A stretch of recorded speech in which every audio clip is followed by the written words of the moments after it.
Hello Wargamers, I'm Invasive Ramnus, and today I'm going to be talking about the Riptide. And you know, I had been putting off talking about this particular entry in the Codex until I had a model that I could you know, place in front of the camera and show you guys. And now that I have a model, I figured I probably couldn't wait any longer to the point where I actually had a fully painted model. So this is what you get. Hopefully that's not too much of a deterrent, but you know, I will definitely show you guys the fully painted model once it's available, but I wanted to get Riptide review out when it was still somewhat timely. So yeah, so before we get started with the review, I just want to say thanks for watching. Let me know what you think of the Riptide in the comments below. If you like the video, I think you know what to do. And of course, subscribing helps out a lot. So any of those three or none of the above, thank you for your participation in this evening's review. Alright, so on to the stuff you want to know about. In a very broad sense, the Riptide acts like a giant crisis suit. I mean, this guy's big, right? But it's a lot more than that. It brings a lot more to the tabletop than just being a bigger suit. Where the crisis suit has a lot of versatility in what type of weapons you can equip it with, and also the support systems. Once you set a crisis suit in your army list, you pretty much have only a few options as to how you can play that once your army list is set. The Riptide has fewer weapon options, fewer choices in that regard, but brings a lot of versatility to the tabletop with what you can actually do with it once it's fielded. You have a lot of turn-by-turn options that you can take. And so that's really the defining characteristic of the Riptide, is having these multiple options turn by turn. And so yeah, it's a lot like a big crisis suit, but it's a lot more than that. It's highly durable. It has a 2-up save or a 2-up or a 5-up invulnerable save. And I'll talk more about that invulnerable save in a little bit. But it's also toughness 6 with 5 wounds, so he's really durable. He's not going anywhere real fast. And so he's a highly resilient, highly dangerous, and highly mobile unit that is really becoming a new staple of the Tau Empire. Alright, on to the man himself, the Riptide. What does he bring to the table? Well, first of all, he's a monstrous creature, a jetpack monstrous creature, so well, he gets to jump with the rest of the guys. He's also pretty beefy, you know, which makes sense for his size, of course. But this means that he has moved through cover, fear, and hits at AP2 in close combat. So that move through cover, that's pretty handy when you're jumping. You know, allows you to more easily navigate those difficult terrain aspects when you're trying to move in and out of cover. And the fear and AP2 in close combat are important if he gets charged, but like all Tau, he's least effective when he's in close combat. So try to avoid that, but just in case it does happen, he's got a little bit of a surprise in his pocket, up his sleeve, whatever you want to say, whatever cliche you want to use, he's got it. But yeah, so just him being a jetpack monstrous creature is really handy in itself. But the definitive characteristic of the Riptide, of course, is the Nova Reactor. And basically how that works is at the beginning of each movement phase, you roll a d6. On a 1 or a 2, something really bad happens on the inside of this machine here, and the pilot takes a wound, no saves allowed. Granted, you can take feel no pain, and I'll talk about that again in a little bit, but yeah, so on a 1 or 2, nothing happens, and you basically shot yourself in the foot. So that's suboptimal, but it's probably worth the risk a lot of the time when you consider the 4 different choices that you have if you roll a 3, 4, 5, or 6 on that roll. So most of the time you'll make this roll. And yeah, so you get to choose one of 4 options. And this is where having a little helper guy like this comes in real handy because you get to remember what you did. Just put a penny or something on there. Yeah, works out pretty sweet. But your 4 options are either Nova charging your primary weapon, making it stronger, making it better, double tapping your secondary weapon, firing it twice, having your invulnerable save improved from a 5-up to a 3-up, and moving 46 with your thrust movement. So instead of jump shoot jumping 2d6, you're moving 46 in the assault phase, which is a pretty considerable increase. So when would you want to use these different things? Well, Nova charge weaponry, when you're buffing this guy here, or the burst cannon if you happen to choose that, basically you're going to use this if your primary weapon just isn't quite tough enough to penetrate the armor or get the job done, whatever it may be. So you're going to put a little bit extra juice in that weapon to try to get the job done right. The double tap secondary, well, you're probably going to use that in cases where your secondary weapon is more specialized for the task you're trying to achieve. Secondary weapons serve a much different purpose than your primary weapons. Those secondary weapons being either the smart missile system, fusion blasters, or plasma rifles. And sometimes those more specialized weapons are really what you need more of, and you don't need more of your primary weapon. And so that might be the case here. Like, I have this guy currently equipped with fusion blasters.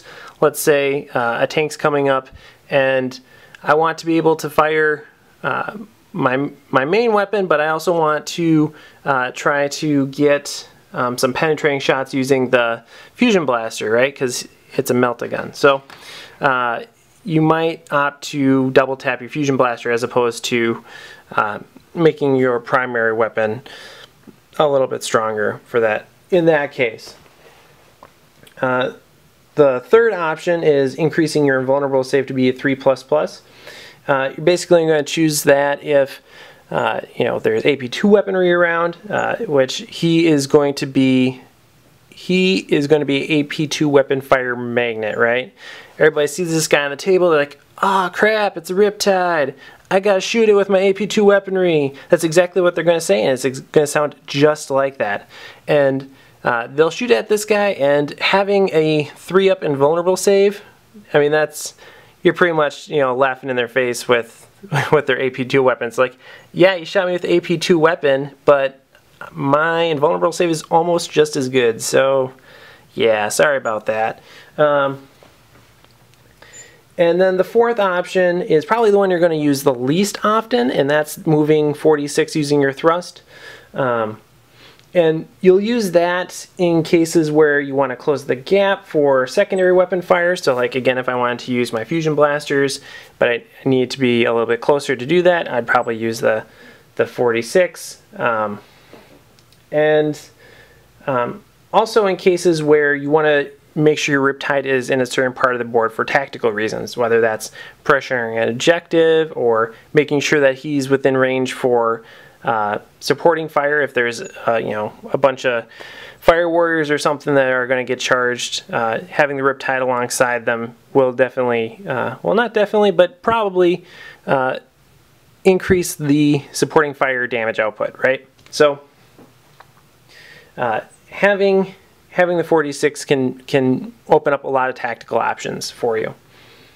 As a whole, though, don't feel obligated to use the Nova Reactor.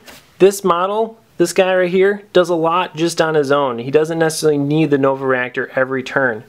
So, it's better if you can benefit from it, do it.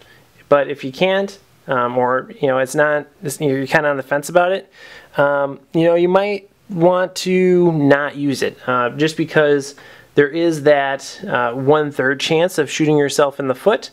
And he has 5 wounds, but if you take one of those away right away, then he has, well, then he has one fewer wounds, obviously. So Yeah, so don't feel like you need to use it every turn, basically, is what I'm saying. And sometimes there's completely the opposite situation where you're like, I need to use this, but I wish I could choose more than one option. And generally, you're going to be torn between taking an offensive option, like buffing your main gun or double tapping your secondary weapon, or taking a defensive option like moving 46 or increasing his invulnerable save using his shield generator. So what do then, right? Well, you know, it's kind of going to be a gut feeling choice probably, but I would lean more towards taking one of the offensive options than taking one of the defensive options, largely because this guy puts out so much damage that he makes his points back really quickly. And so if you need that little extra boost on your primary weapon, or firing your secondary weapon twice, in order to make that happen, it's probably worth it. And if instead you choose one of those defensive options, effectively they're mitigating a portion of his value by doing that. And so in that regard, try to keep your Riptide as effective as he can be at all times. And I mean, that's kind of a central tenet of playing. Well, that's the central tenet of any unit, right? You want them to be as effective as they can be. But especially with such a versatile unit like this, you got to kind of pick which you have so many options. You gotta evaluate them critically. So you also have a fair number of options with the Riptide. First and foremost, he has big guns, which means big questions. Not really though in this case. I think you'll see it's pretty one-sided, but it makes a big difference in how you play the Riptide based on what that big gun is. The stock option is a heavy burst cannon. So that's a heavy 6, strength 6, AP 4 weapon, which can be Nova charged into being heavy 12 with rending. And it's certainly better than the standard burst cannon. But for being a 180 point model, that's not saying that, that's not that great. Having a slightly better burst cannon is not something that I really want to pay 180 points for.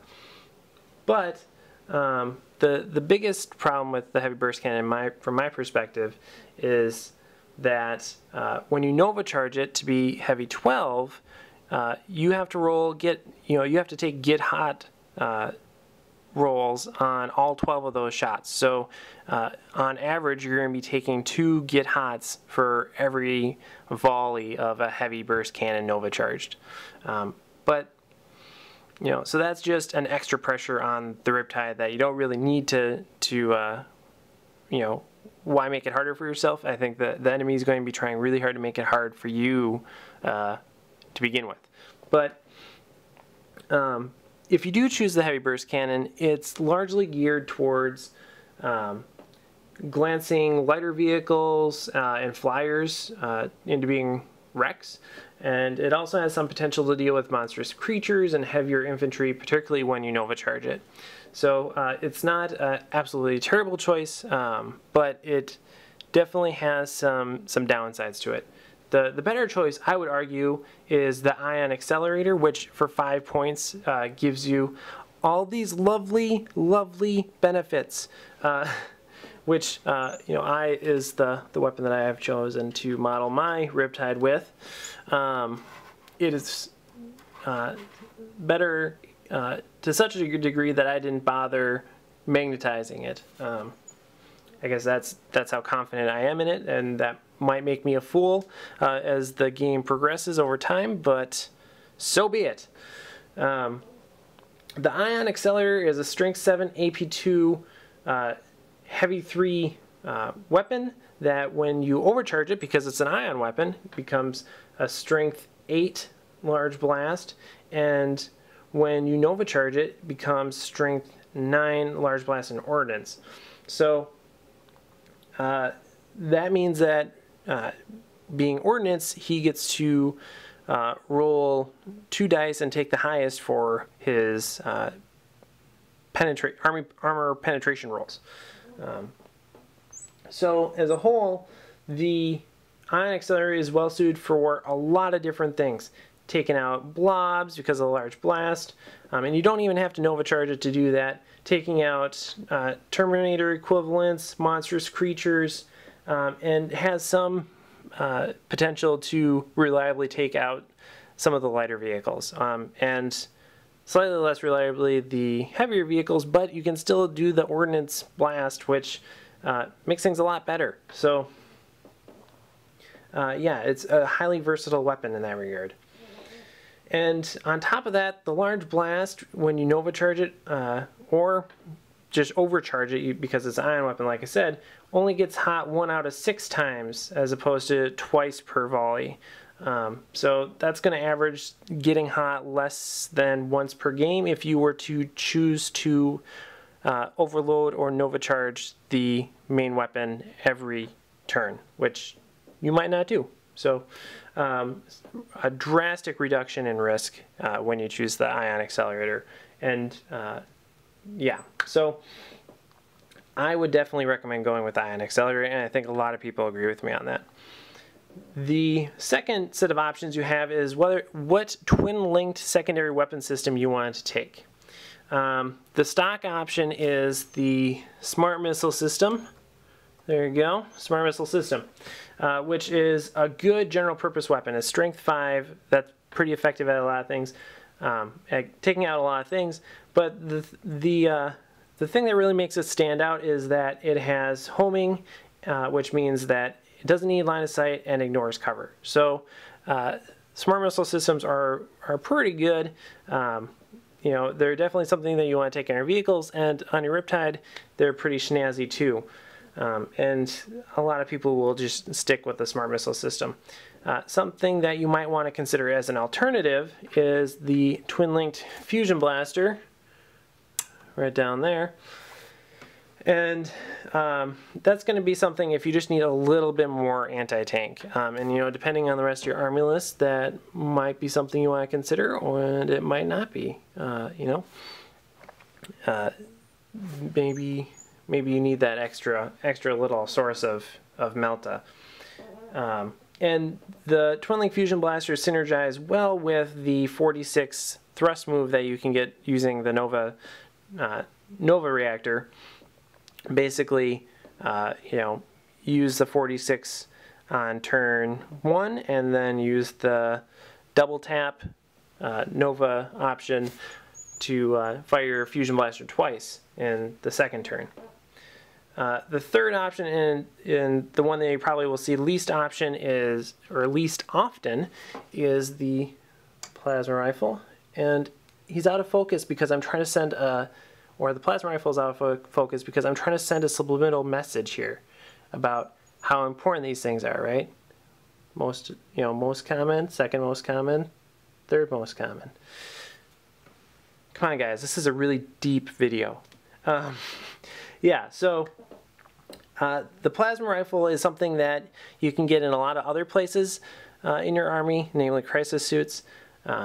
And beyond that, though, it's going to be slightly redundant in your secondary weapon, in your primary weapon. The plasma rifle is probably just going to be more of kind of the same thing as your primary Ion Accelerator, and you might want a little bit more diversity in your loadout than that. So, especially considering that he has to be within 12 range to rapid fire this guy. So, yeah. Yeah, so as a whole for secondary weapons, probably going to go with the Smart Missile System a lot of the time, but you can also take the Fusion Blaster if you need a little bit more anti-tank. The next set of options you have, or really it's just one option, is what if you're going to take a shield missile drone or drones or not. Shield missile drones, this little guy right here, let's see. I was going to have him drop down, but I think he'd fall off the stand if I did that. So this guy right here. He's a missile drone, so he has a missile pod, but he also has a shield generator. Crazy, huh?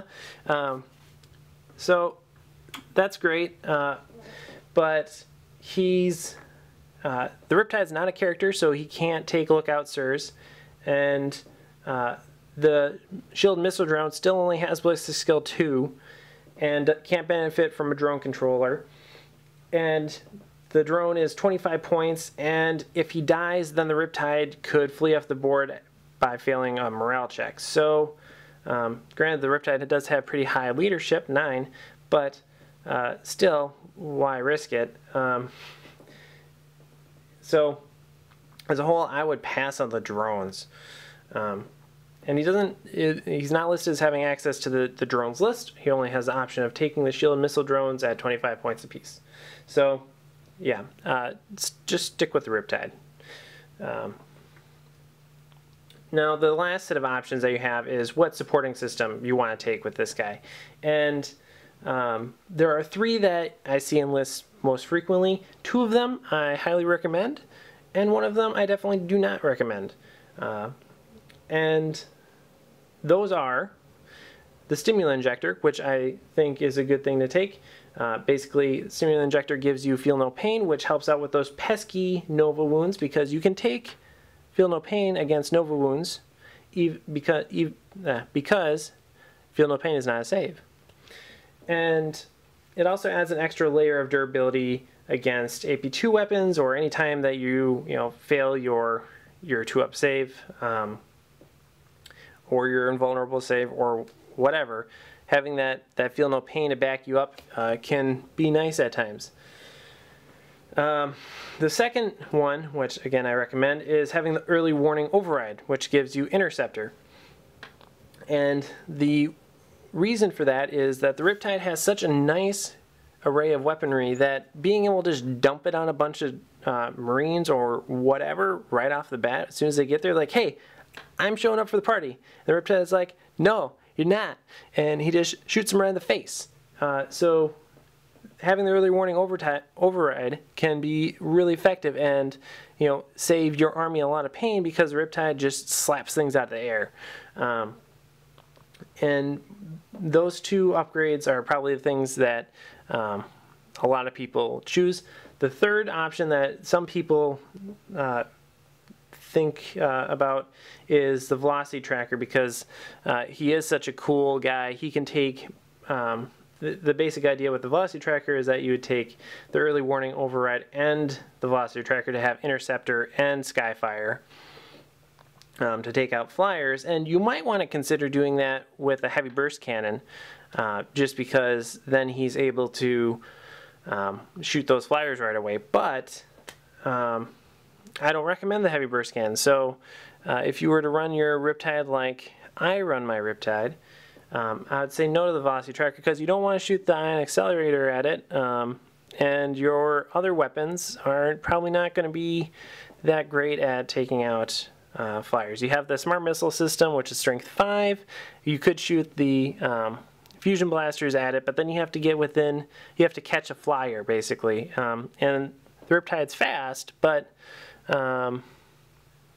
yeah, so I don't see the Velocity Tracker paying off.